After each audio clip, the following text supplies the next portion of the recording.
Welcome to Standard Deviation. Hi, Kevin. Hello, Sierra. How doth thou be? Doth thou... Splendid. Okay. All right. That was not correct No. ye old English, was it? No, it wasn't. But that's okay, because we're in the modern age. Oh, now. good. Yes, it is April 10th. Sure. Yeah, Yeah. it is April 10th. Is that tax day? No, it's 15th. I don't know. 2021. I don't do taxes. That's why I have an accountant. I don't have an accountant anymore. She went missing during the pandemic. I hope she's all right. Oh, shit. Did she Yeah. get lost? I mean, who knows? Mm. I don't know where she is, so I can't tell you. She stopped responding to my emails. Maybe I'm just annoying or something. Maybe. It's possible. I bet I'm annoying as a client Do you- to an accountant. Do you ask her a ton of questions? Yeah, well, mostly I present her with a sort of a picture, you know, and I'm like, here's what I haven't been keeping track of. How are you going to help me fix it? You know, and she does. She's amazing, but I can see her just being like, it's enough of that guy. Bailing. Yeah, but I don't know. I mean, the pandemic hit everybody pretty hard. So, well, not everybody.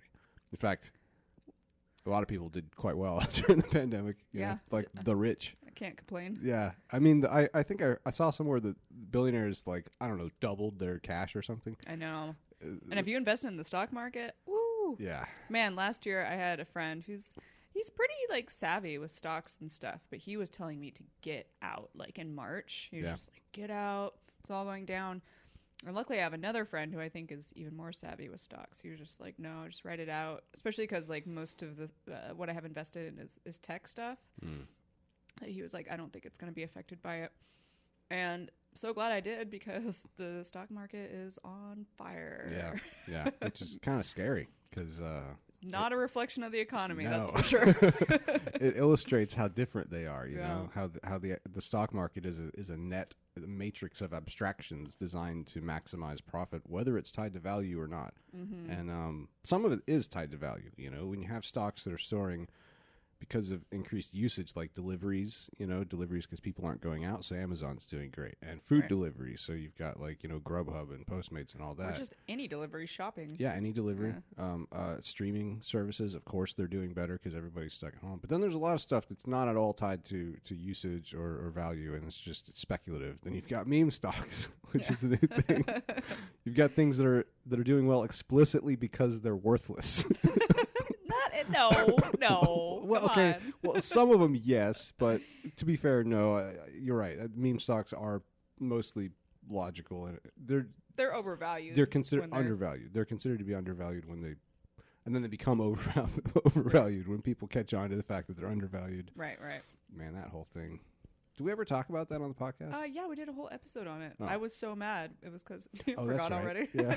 That was like right after Robinhood Yeah. restricted trading on GME, and I was livid. Yeah. And that I was also fucked up. really should have sold that day. Yeah. It might still come back. Yeah. I mean, it has a little bit. Yeah. It was like down, now it's up, and it's been kind of sideways for a while. So we'll see. Amazon's coming back. This is now turning into a stock market podcast, Whatever. which is pretty cool.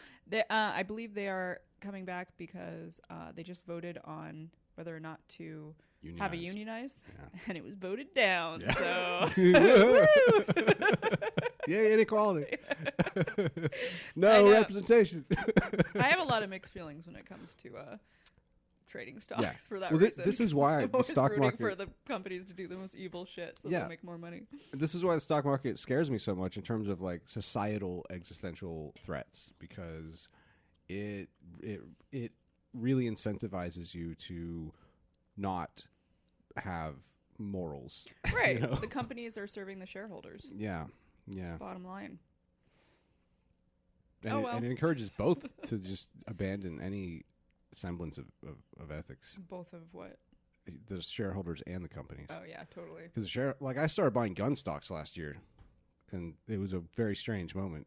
Yeah. Because I own guns, and I guess you could say I quote unquote like guns, although I also hate them.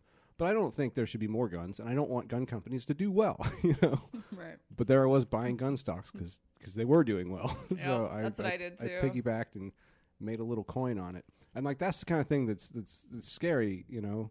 It's scary. So that's from the shareholder's perspective. Is your morals? You stretch things a little bit for the value, and then on the other hand, companies do the same. They maximize profits, which does not mean maximizing value. And even if it did, it still raises the question of whether that value is at all tied to society anymore. Right. Previously, it was intrinsically company value meant public value, even when companies were still pretty fucked up and evil. There was at least a semblance of a thread there connecting them. But these days, who knows? It's all just abstractions, you know? Yeah. It's weird. It's scary. Well, speaking of gambling, I just made my first derby bet. Oh, yeah? Yeah. Wait, derby? I guess I haven't talked Nobody too much has about even this. said the word derby in 80 years. It's derby season, dude. Is this racing? Yeah, horse racing. Horse Kentucky racing. Derby, yeah. Wow. Not the Kentucky Derby. I mean, the Kentucky Derby will be May 1st, but leading up to it, they have all these other derby races, you know, just like sports. I assume, like, you teams play each other until the best teams win out, and then they do the World Cup or whatever. Anytime I hear about the Kentucky Derby, I always think of Hunter Thompson's essay, "The Kentucky Derby is decadent and depraved." That's what it's called. Nice. I like it. I think it opens with him and Ralph Steadman in the audience on acid, chugging Oh my Bloody God, I Marys. should do acid. at the Kentucky Derby. Uh-huh. Yeah. Well, okay, here's the thing. So I've been Twitch streaming lately, right? Yeah. And, you know, mostly playing video games, mostly chatting with my fans and stuff like that. But one of my biggest benefactors, we'll say, is really into, like, gambling and sports gambling. Is really into Kentucky Derby. And every year he's, like, tried really hard to get me into the Kentucky Derby, but... That's an uphill battle. Yeah, pretty much. But now that I can, like, stream it and kind of learn that way and, like, talk about it on my Discord, which, by the way, I have a Discord now with a standard deviation channel. Nice. Which, if you guys want to join, I'll link to it in the show notes. But anyways, so I made a whole derby channel. So it's more of kind of a collaborative thing where, you know, anyone can kind of learn about the derby and bet on it. And then just like, I don't know, 30 minutes ago or an hour ago, like my benefactor was like, hey, there's a race today. Do you want to like try and bet on it to see like how you can bet and figure it out? And I'm like, okay. And he isn't the most like coherent person when he types. So I was like, hey, I have an idea. How about I just jump on stream right now and you can show me how to do it live? So that made it more fun for me as well. Like I just jumped on, pulled up the website. I already had an account and he just step by step walked me through it, which was pretty funny to watch. There was one guy in there that was like, he was loving the fact that my benefactor was giving me really terrible directions because I made the stream much longer. But I figured it out, and so I made a X bet and a trifecta bet. Oh shit, that sounds badass. Yeah, it's I don't know what it means. It sounds cool. So like the X bet, see if I can explain it. I basically, first of all, I watched little videos of the horses. There's 6 horses that are racing. It's in Arkansas today. And they have a list of the different horses, and you can click on each one and see how they did on their last race. So I watched each of those little That's videos. Cool. Yeah, and the best horse that I could tell was called like Concert something. They have great names. Yeah, they always have great names. Like Concert Journey, or I forget now. Concert something.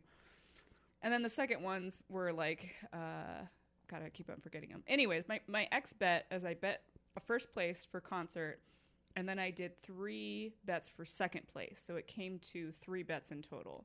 So like one bet was Concert, and then another second place. Another bet was Concert, and then another second place. Another bet was Concert, and another.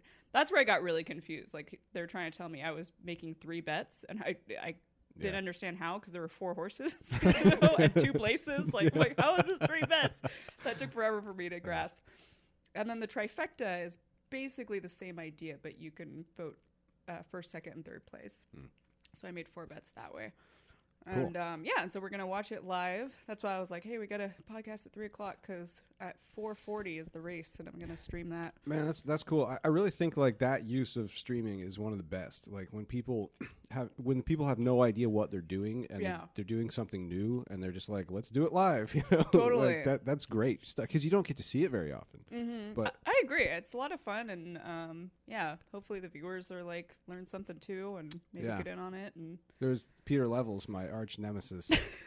Kevin always talks about Peter Levels. He's just like, shaking the air. I don't know if I've ever mentioned him on the podcast. I don't think Just to be clear, he's not my arch nemesis. Yes, That's a little inside joke. No, he's a cool guy. I don't. He hates him. Yeah. He's a Dutch entrepreneur, an indie maker as they're called in certain circles, and a writer. And he long story short, he has a big Twitter following, mostly because he did this thing, 12 startups in 12 months, which he didn't finish because some of them were successful. So naturally, right. I think he eventually finished it, just not in 12 months. But he wrote a book called Make, which is a pretty good book. I recommend it. But the way he did it was he released an early pre-order, right? It was like $30, I think, and he made like $30,000 on pre-orders before he had written anything for the book, which already is like, this is weird and noteworthy as a business model, Right. And then the way he wrote the book was he would live stream himself writing it, and like he would share Google Docs to everybody who pre-ordered and let them contribute questions and stuff. And then he'd use something called Workflowy, which is a cool tool, together with like Google Docs and live streaming. And he would ask the pre-order people, the audience, like questions, like, what do you want in the book? And then he would like write it, and then like they would write with them, and then they would suggest edits. So he basically live streamed and crowdsourced his own book to the people who had already bought it. It took longer than it needed to, but I think probably that ended up with really well-targeted content, because he had no idea what he was doing when he started it. He had a loose idea. It was about making digital products on the cheap. Yeah. And then just did it live. And I actually haven't seen the streams. I don't know if they're recorded anywhere, but that's another great use. Because like normally you don't get to see how people write books. It's really interesting as a writer to imagine what other people do when they're writing. And some of the crazy shit I do when I'm writing probably would interest other people. But you don't really get access to it. Maybe you get like a secondhand version of it. Like I'm reading Stephen King's On Writing, and he talks about his writing process. But it's a polished version, Like even when he's being honest about his foibles, you're missing most of his writing process. You just have to. So like seeing it real time is really cool. It's a great use of streaming. Yeah. Do you know what he streamed on? Was it Twitch or I don't something know. else? It probably was Twitch. Or no, there was also YouTube. Periscope back then. Oh, yeah. So it could have been that. I don't know if Periscope is still a thing, but I don't hear about it much. I feel like Periscope is more for like if you're out somewhere and you want to live stream it. That's how it's usually used anyways. Now that I'm talking about this, I would be very curious to find out where he streamed it and if it's still available, because I would totally watch that. That would be so interesting. And yeah, when I talk shit about Peter Levels, just to be clear, I respect the guy on many levels. But I also disagree with some of his tactics and style. Let's put it that way. Yeah. And he seems very Dutch. Like the Dutch people are kind of known for being very stubborn and kind of direct in a way that can be like a little like off-putting. Look, Dutch people, I'm just going to say a lot of times they come across as pretty arrogant to non-Dutch people. Yeah. I'll just say that. And I'm a little hesitant to say that because it's like, I don't like to lump any group of people together, They're known for that. You ask any European, like, what are Dutch people like? They're assholes. Stereotypically. They'll say they're arrogant. Yeah.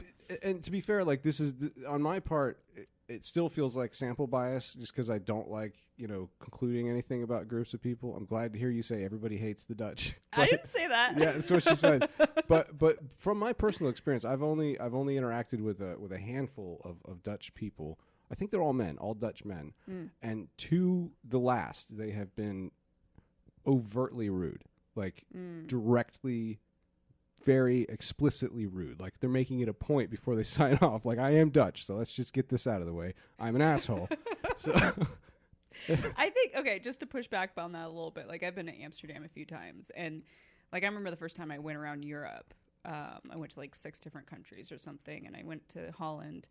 And Holland was the first place where I was like, oh my God, everyone's so friendly here. Yeah. Like like really friendly, helpful. Like they are actually very friendly people. But I think when you get into certain things, and I think it probably is more men than women, like if it's something in relating to work or status, like that's where it kind of comes out a little bit. Okay, that makes sense. That's but if you're socializing with them, they're great. Okay, that is interesting because I've only socialized briefly with one Dutchman and he seemed fine. In fact, he reminded me a little of myself, and I could see how like maybe I come across the wrong way sometimes. Yeah, seeing it in him, but he wasn't rude. Yeah, I can give an example of when like I remember I was out at a bar with like some Dutch people, and I think it was mostly guys, maybe a couple girls. But the topic of my work came up, and one of the guys was like, intrigued and asking me the usual questions about it.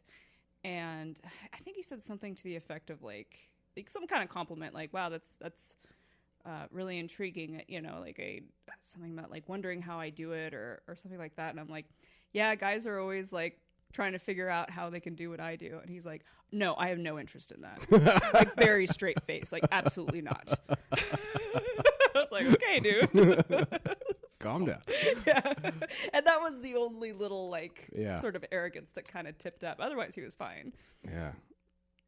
But I think once I was kind of maybe insulting his manhood, or I don't know how he took it, or maybe in his mind he wasn't being unfriendly at all, but it was a little like stern the way he said it. See, this is intriguing for me because now I'm curious about the cultural origins, because obviously it's a cultural thing, not a racial thing. Because first of all, the Dutch aren't a race. Yeah. But had to think about it. Well, I was just thinking about the fact that the Dutch are the tallest people in the world, and that link between biological traits and country does imply something not unlike a race, but it's a whole different ball of wax that I'm not going to touch. But I am curious, like, I wonder what because there has to be a cultural explanation for why it's a work thing. In fact, even the Dutchman that I was socializing with casually, we were talking about coding because we'd both done some programming, and when it came across, I asked him like which code editor he uses. Which is not always, but often a touchy point among programmers. Like there's certain ones that are like, oh, yeah, you're a real programmer if you use this one. And right. It's mostly bullshit. But he did get a little touchy when I asked that question, and it's work related. Yeah. So I wonder what's going on there. I have to look into it. I think we have at least one Dutch listener. Oh yeah, cool. Yeah. So if you're listening, Dutchman, tell us why you're such assholes. Yeah. Why are you a dick? But just about work. Why are you a dick about work? All right. What else we got? So yeah, Derby. Oh yeah, one other thing I wanted to add on that. So like I'm probably gonna be doing little bets like this leading up. But on May 1st, I plan on dressing up like a fancy Kentucky lady. With a big Derby hat. Nice. And I'm gonna stream the Derby live and drink mint juleps. Wow. Yeah, and I think our friend Cassandra is gonna join me. Cool. Yeah. You should read the Kentucky Derby as Decadent and Depraved. You might get some ideas from it. I can't be so depraved on Twitch, but yeah, fair enough. The idea of it. Probably can't drop acid. I mean, I could, just couldn't mention it. How would they know? Our cat Hypatia is sitting outside the window. She's really freaking me out. At first she was like doing a little pawing on the window thing, trying to get in, and then she gave up, and now she's just glaring at us. Very like, cat-like. I see you there. You're not doing anything. She always acts like it's such an emergency. Like we let her out, and then 2 minutes later, she's like, "Oh my God, you never let me inside." She's like freaking out. She does have a very like her whole vibe is very like fearful and like skittish. You know? I wonder if cats have any idea what we're doing when we're doing weird shit like this. Like, what does this look like to a cat? I don't know. Wearing weird head shit and talking into things. Well, I find it interesting that like Kimiko will come up here while we're podcasting, as our viewers have noticed. And so, she seems to find it welcoming that we're just sitting in this place and talking to each other, and she can get at eye level with us because she just wants to be pet all the time. And she does the same thing if I'm at the computer. She always she comes in, wants to sit on my lap. But when I'm streaming, She doesn't come up to me as much. She'll Weird. be in the room, but she'll like be on the chair. And then I've noticed like right when I stop streaming, that's when she comes up and like. Interesting. Yeah. So I don't know if I'm like. Maybe your tone, she can tell you're like. That's what I'm thinking. Like maybe, something. like especially if I'm playing games, like, and I'm usually I think my voice is a little bit louder too. I don't know. Oh, that could be it. Yeah, your voice is definitely louder when you're streaming. Right. Yeah. Yeah, I can. Because you can I hear it. attest to that. Yeah.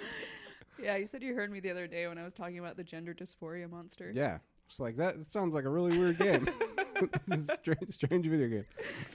I'll tell this story behind that. So there's this game I play called Roki, which is kind of this open adventure, heavy narrative style game. And I'm usually hammered when I play it. It's every Sunday, guys, 7 p.m. And I was playing it, and there's this part. So basically the game is you play this little girl, and she has a little brother, and you lose the little brother, and the goal of the game is to find him. And so I was a few tequila shots deep, and I was in this cabin where we grew up, and I was able to look at this picture, and this picture showed like a girl that like didn't look like me, and then this other girl that kind of looked like me, and then a dad. And then she said something to the effect of like, oh, this was before Lars was ready to come out yet. And I was like, before Lars is ready to come out yet? What does that mean? And I'm like, my stupid drunk brain was like, is Lars trans? Is this little girl Lars? And this is before he was ready to come out as trans? And I started just talking like that. And then the chat was like, you fucking idiot. That woman is pregnant. That's the mom. And the little girl is you. You just look a little different because you're younger. And it was Lars isn't ready to come out of her mom's stomach. Wow. So I just doubled down on this. Now I created this whole story about how the subtext is about being transgender and like, coming out. And Lars is like captured by this monster, and I've decided it's the gender dysphoria monster that's captured him. Nice. Yeah. So you got like a game layered onto a game in your mind. Yeah, it's a lot of social commentary there. Oh, wow. So yeah, that's what you heard in the other room. Just like, what the fuck is she playing? Yeah, that sounded so strange. I would just walk by and hear you explaining what gender dysphoria is and how you're fighting the gender dysphoria monster in this video game. I'm like, well, more props to you, you know, I guess. That's cool. Very progressive game. Yeah. I bet there are games like that out there. Probably not very popular. I've never heard of it, so. Well, that's what I mean. It's not popular. Can't be. Oh, man. Okay, so there's a question that I think could fill 2 podcasts for you. Oh, shit. That was given to us by a listener named Jonathan. Hi, Jonathan. Is it about fighting zombie animals? Take away the zombie. Okay. So the question is... You know me so well. The question is, what is the toughest animal that you could fight, life or death, no tools or weapons allowed? Gotcha. That's a good question. That's a hard question. And I mean, I feel like whatever answer I give, I'd have to revisit later to like double check, you know, because there's probably something I'm not thinking of. First, it's highly speculative because I've never really fought an animal, you know. Like, Nothing? I mean, I've pulled one time. I was attacked by a cat when I was a little kid. But you didn't have to kill it. No, it attached itself to my face, and I didn't even fight it. I just kind of like shook my head and screamed until it fell off. I was very small. Aww. And I had my face was all bloody and stuff. So not that cat. You know, like I think even like house cats. Like if I paced her turn to evil one day, obviously I could defeat her. Yeah. But she would fuck me up, you know, because Right. of those claws and biting as well. But mostly the claws, like they're serious, you know. Like anybody who's had a cat or been swiped by a cat knows, like it takes a split second to draw blood. So, But it wouldn't kill you, likely. No. Yeah. I mean, I Likely. can't. Always want to leave room for possibility, guys. Never be certain about everything. I mean, maybe like a weird infection or something. Yeah. It would be hard to imagine any house cat though that could kill me, or even like a feral, you know, cat. What about a bigger cat, like a Bigger bobcat? cat definitely could kill me. I don't know how big a bobcat is.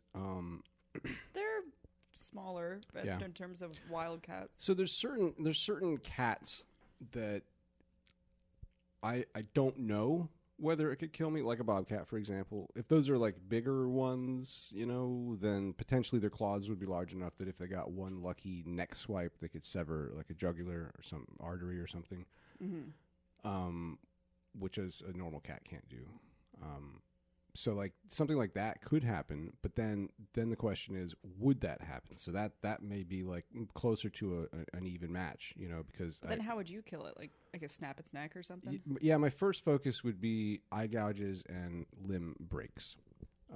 Maybe throat damage as well if it occurs to me, but for the most part, I mean, yeah, I've in my mind I've asked these questions before, like how would I fight different animals, you know? I've thought, because I know a little about jiu-jitsu and a bit more about fighting humans, and some of the same principles would apply. So like getting leverage on their limbs to break them and dislocate them would still apply abstractly. The techniques would have to be different though, because their limbs are structured differently and they're in different positions.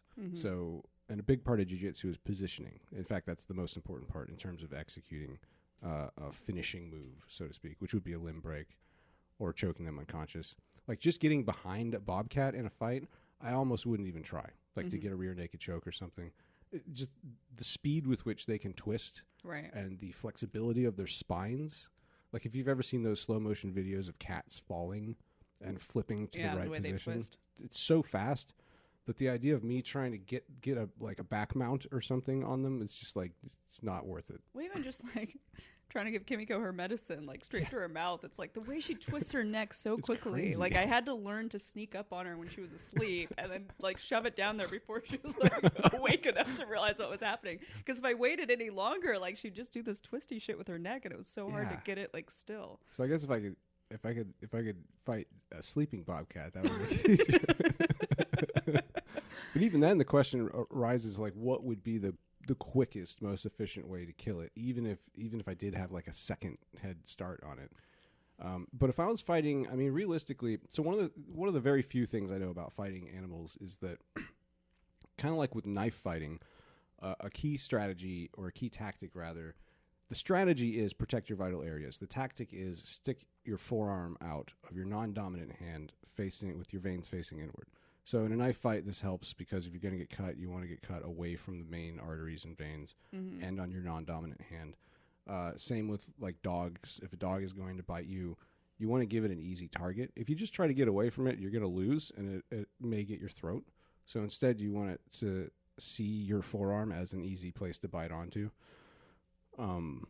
Makes sense. And then once it does that, that's kind of where my knowledge of dog fighting ends. But I would personally probably go for like, if I felt like I could keep a grip on its throat, that would be the first place to go, to try to mangle its larynx as much as possible so that it can't breathe.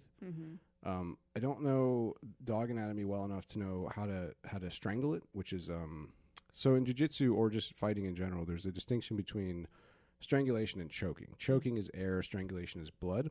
Sometimes though that gets confused because people will refer to a blood choke versus an air choke, which is somewhat muddling the terms because a blood choke is a strangulation.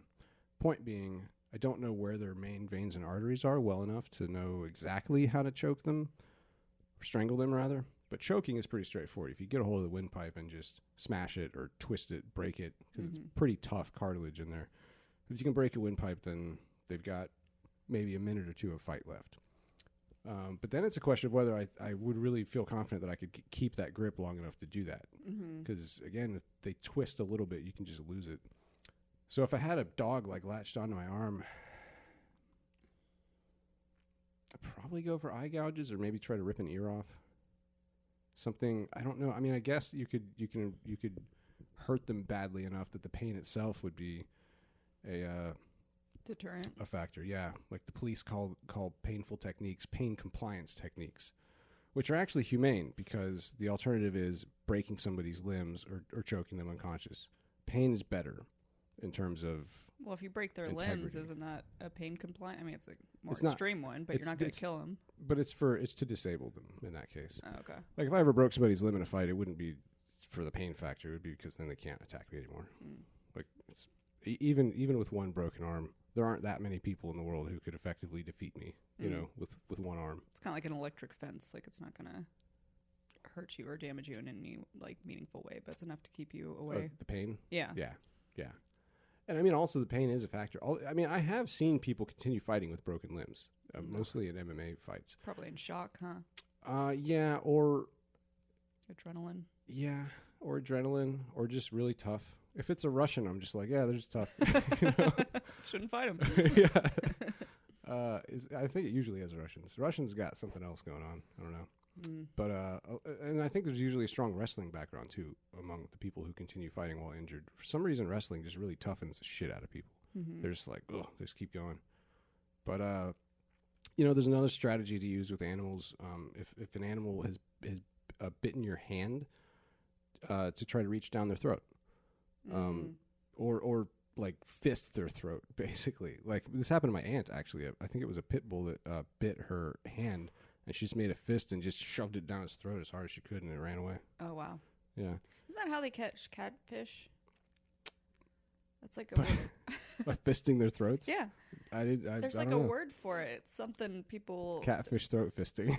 Kind of, yeah. It's like what Southern people do. They go out in the mud and catch them. They like shove it down their throats and then pull it out that way. Yeah, I have seen that. Yeah, and with the fish, that makes sense because like a fish is much less likely to hurt you that way.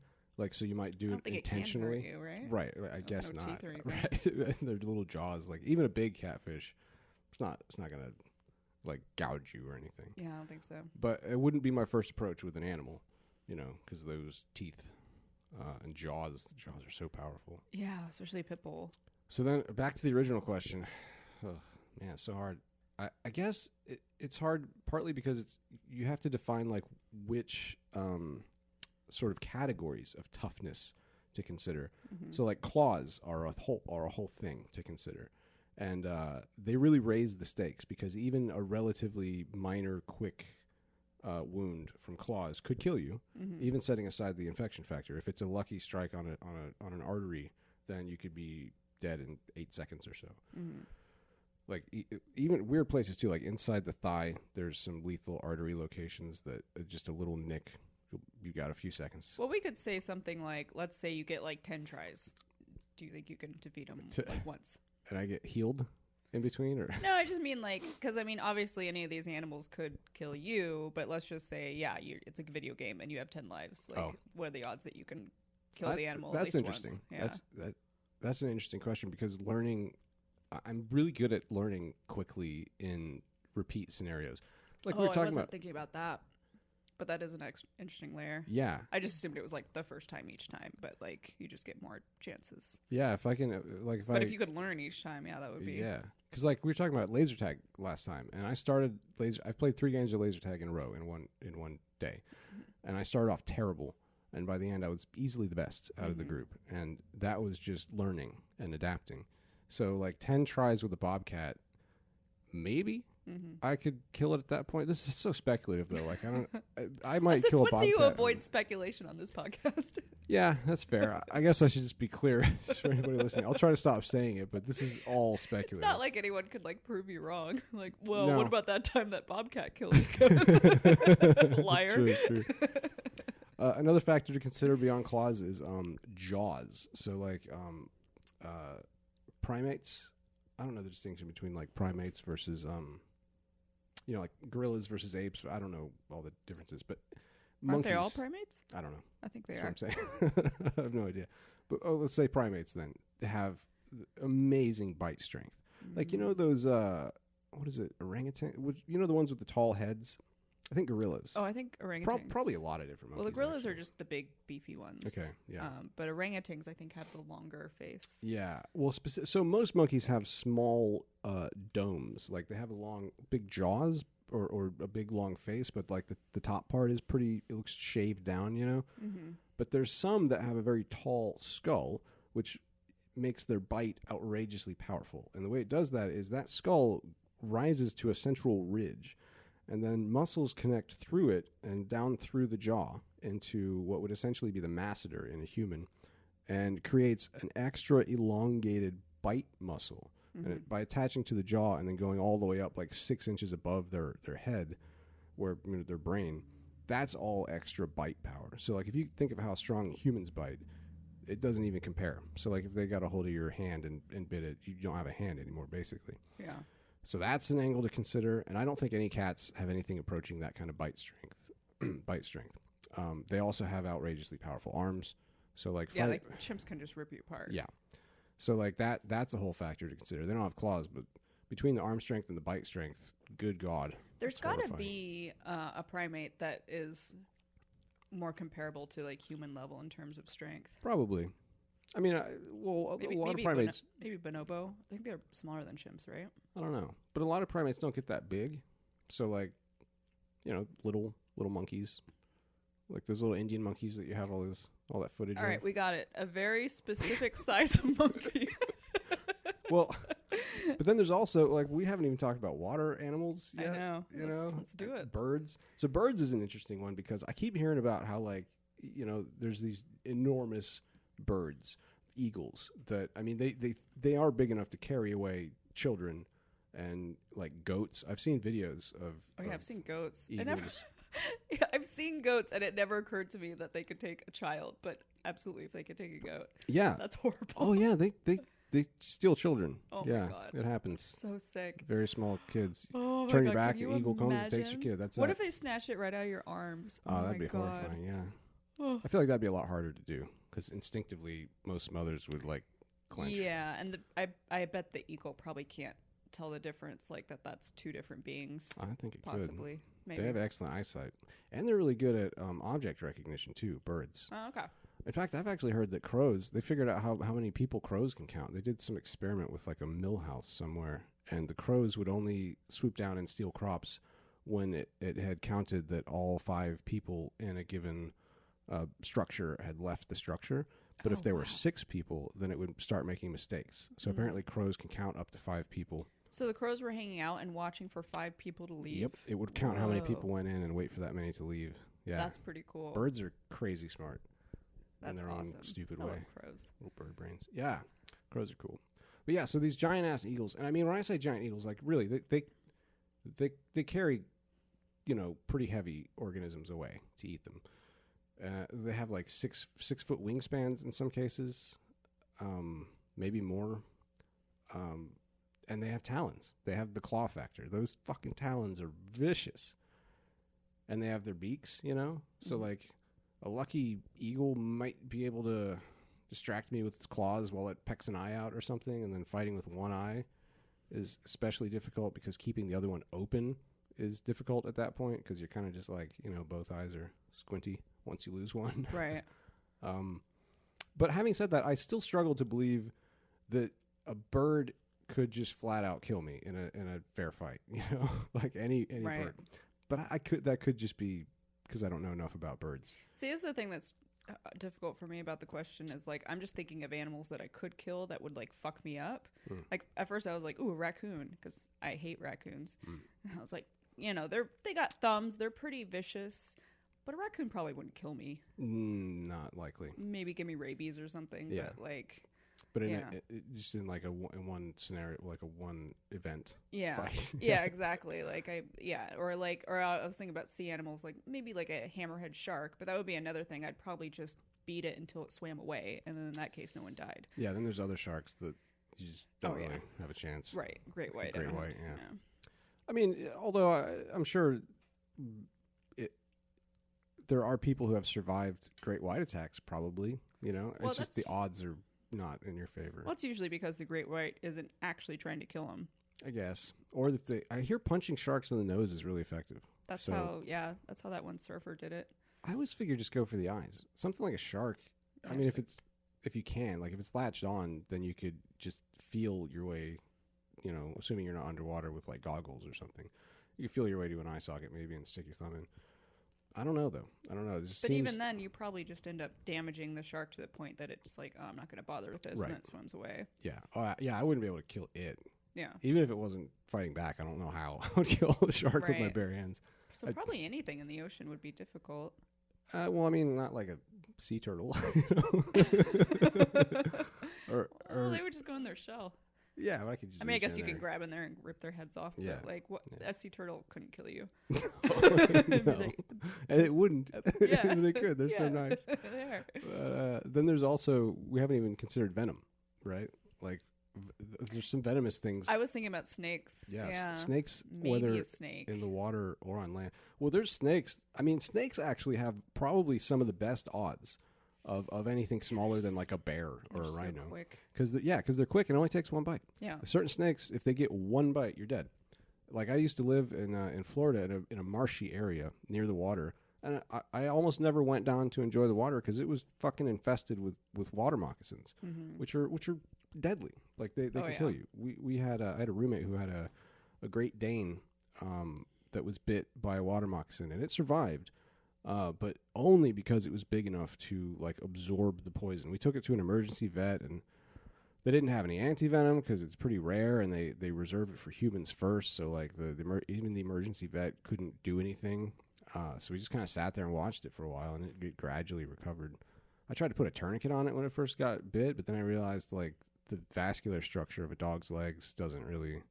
It's just like bone and tendon and ligament, and then the veins are like in between them. So like I couldn't really. Plus, I don't know if a tourniquet would even work in that case. I think I have my answer.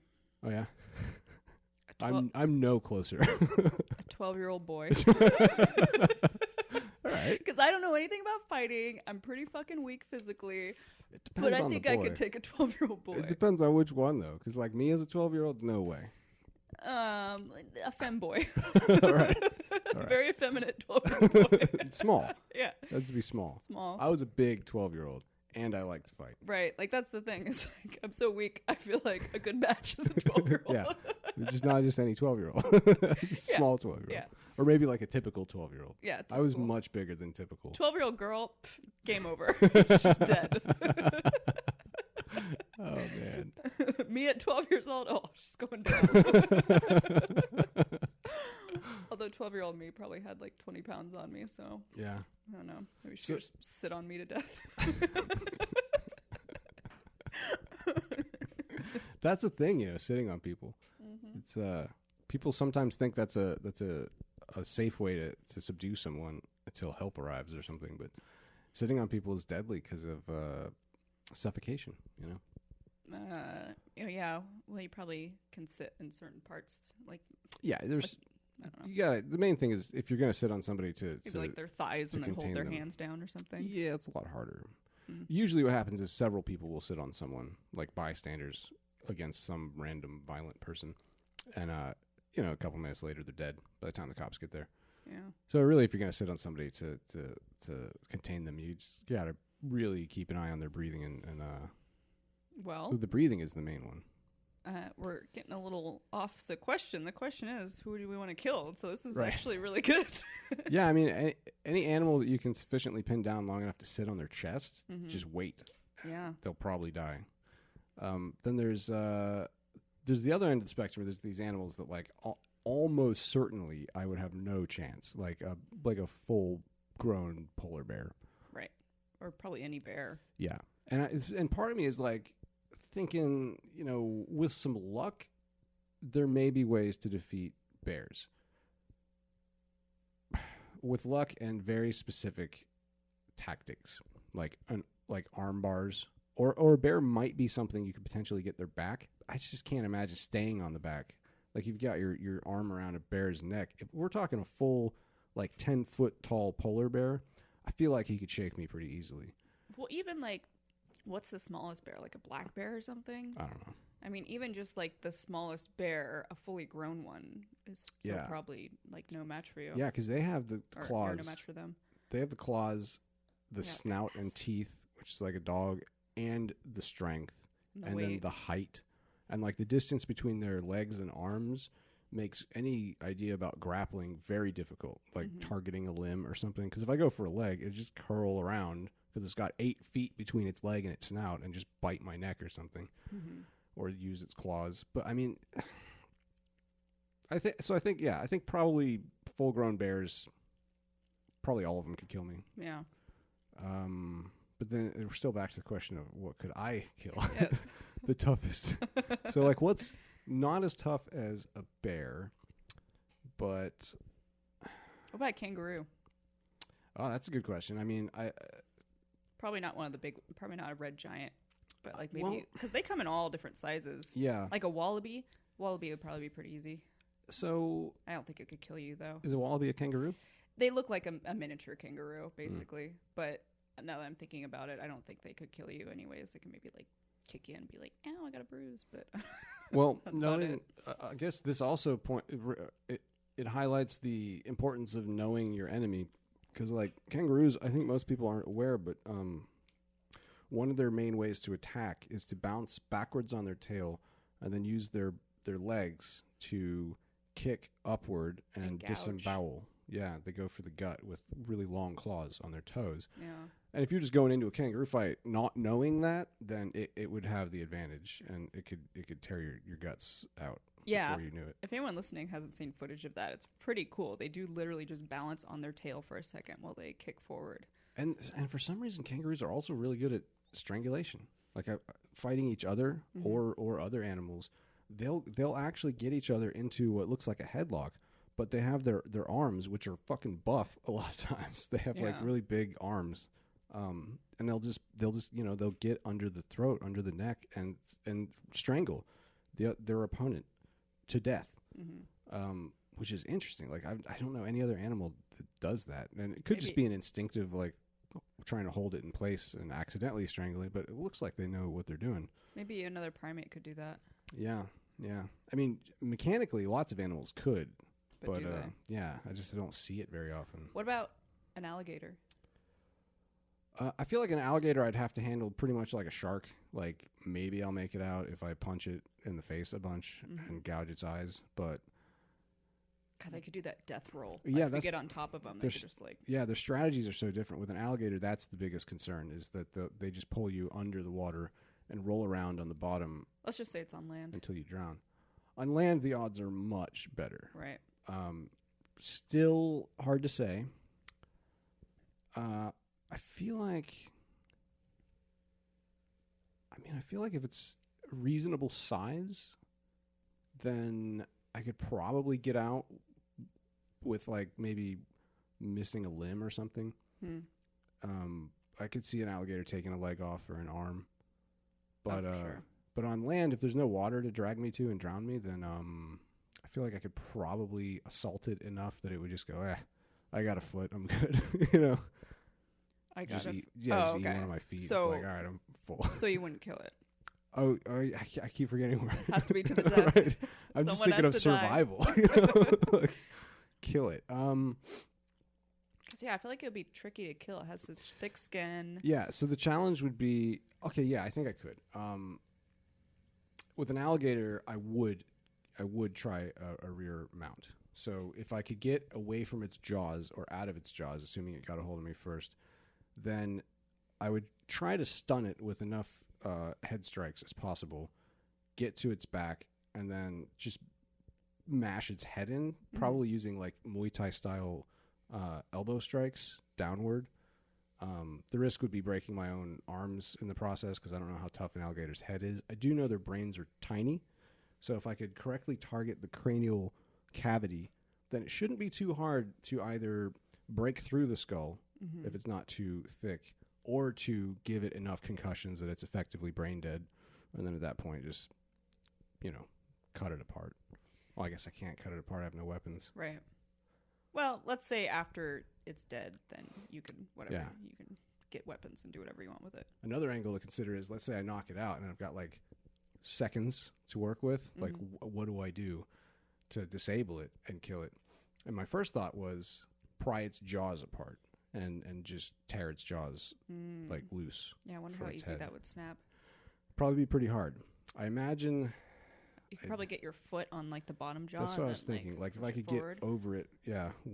No, I would go for like 1 foot in its mouth, like a heel in its mouth, and then both hands on its top jaw, Oh yeah. and try to just. You'd have to avoid the completely- teeth. Yeah, I'd have to grip through the teeth. Oof. Like put my finger. Yeah, that's the thing is like you got to really trust Yeah. your. Because if it's dead, it could maybe still have spasms and like snap its jaw shut or something. And if it's not dead, one of the things that movies and TV shows always get wrong that drives me crazy is when you choke someone out or knock them out, mostly when you choke them out. It's usually only for a few seconds.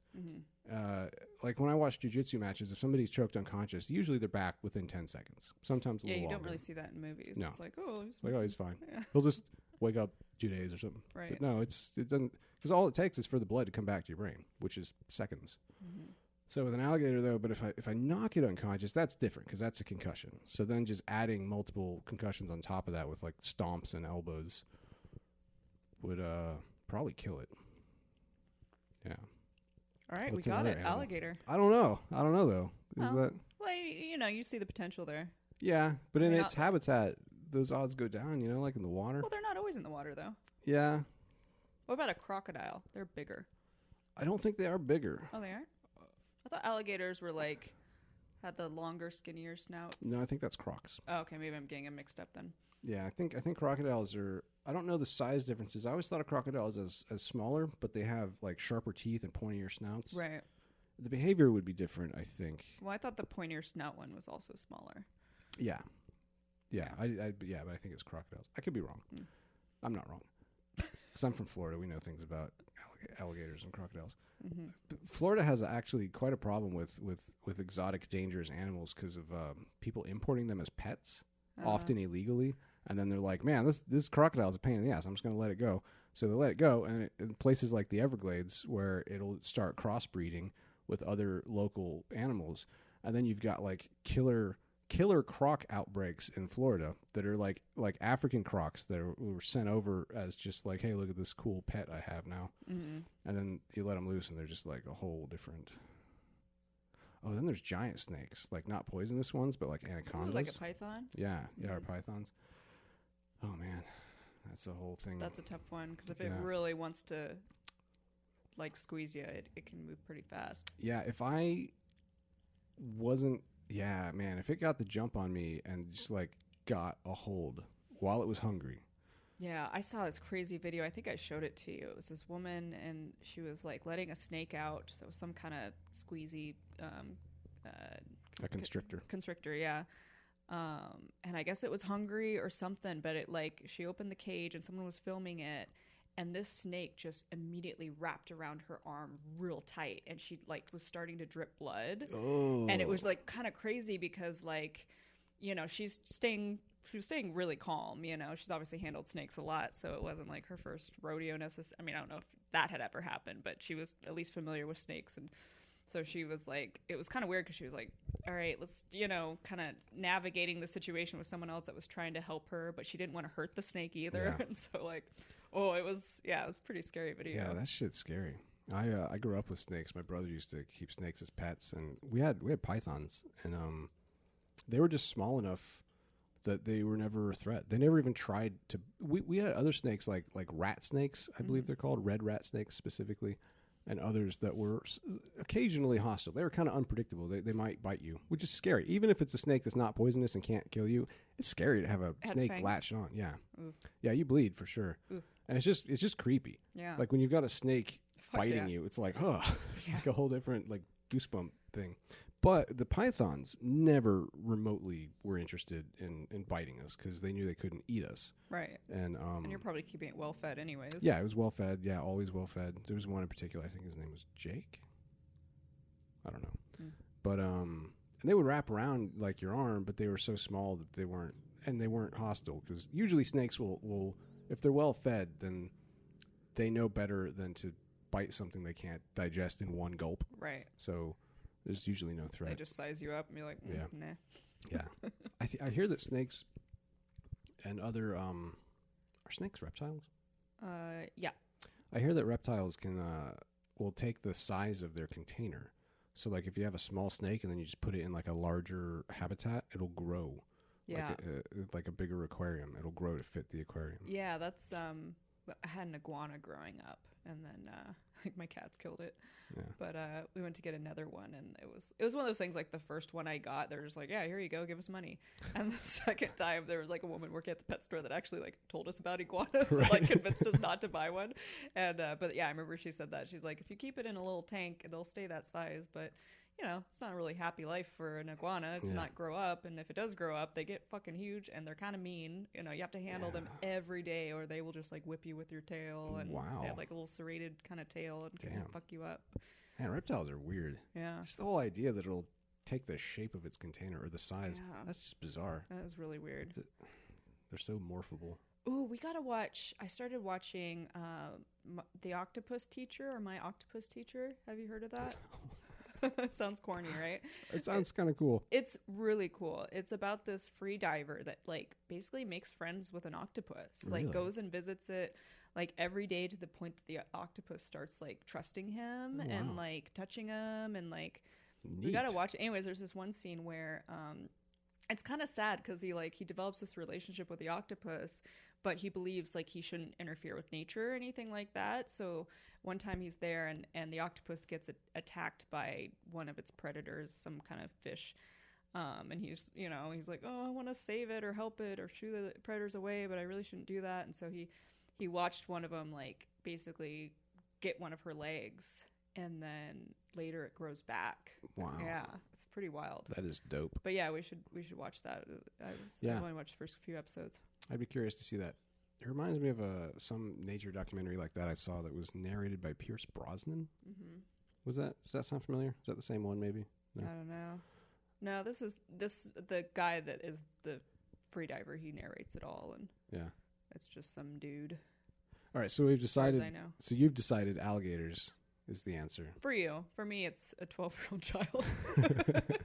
I'm not entirely confident about the alligator answer, but it's intriguing. The best one, yeah. I might have to look into this now. start a whole research. Start fighting alligators. No, definitely not that. Oh, fuck. and then there's the question of like what if I were Australian? That just totally. Oh, well, you can changes fucking things. kill anything. Yeah, it doesn't even matter. I would go start fighting alligators just to prove it. Oh my god, I fucking love Australians. I saw this one video of this guy working out in the swamps. Who knows what they're just doing manly shit. And he's like videotaping himself, and he's like, "Oh, we're trying to work over here, and this little girl keeps following us, and it's a fucking alligator in the water." And he's like nudging it away, the way I nudge away Kimiko when she's being annoying. Like he's just like, God. No, and he's balancing like the camera, and then also trying to push away this alligator that's like coming up to him, God. and he's just like laughing about it. Fuck. Like, yeah, they're on another level over there. God, oh, that's horrifying. Oh, spiders. We didn't even talk about spiders. Oh, well, it's easy. Yeah. Spiders is a good one. Black Widow. But here's the thing. Spiders have like a hidden weapon that's like, assuming it doesn't if it gets the drop on you, then like a snake, you're dead. But it's just a matter of who can sneak up on who first. Right. But then there's also like, we're talking no weapons. So like the psychological factor comes into play. Because like I'm picturing like a huntsman, which I don't even know if they're poisonous. But can you imagine being in a position where you had to kill a huntsman with your bare hands? Ugh. Just touching it is well, like... I would smash it with my foot. Yeah, but wouldn't you hesitate? Yeah, oh like, yeah. I mean, I wouldn't enjoy any of this. The spider would probably defeat me just by, like, I would out. Just starve to death because I wouldn't want to touch it. And it can't kill me, but I ain't going near it. So we just sit in a cage together until I die. And then the spider's like, yeah, I would. All right, give it a medal. If anybody out there hasn't seen a huntsman, just look it up. Yeah, they're horrifying looking. God, they're so fucking big. But isn't it usually the tinier spiders that are poisonous? Like, I mean, smaller ones, yeah. Like the big ugly ones that are like the most scary looking, they're usually not poisonous. Right. Yeah. But still. Yeah. Yeah, like black widows I think are pretty small, but yeah. They'll kill you. At least I hear. I don't know. All right. I think we've made a lot of progress. Yeah. Alligator. Tentative answer, alligators. All right. Definitive answer, 12-year-old child. Oh, man. All right, guys. So as I mentioned before, I just created a Discord channel, and so it automatically posts these podcasts when they're up. And so if you want to join in the conversation about podcast or this particular podcast or throw in your questions, I'll put an invite to the Discord server in the show notes. Word. Thanks, everyone. Thanks. Bye, guys. Bye.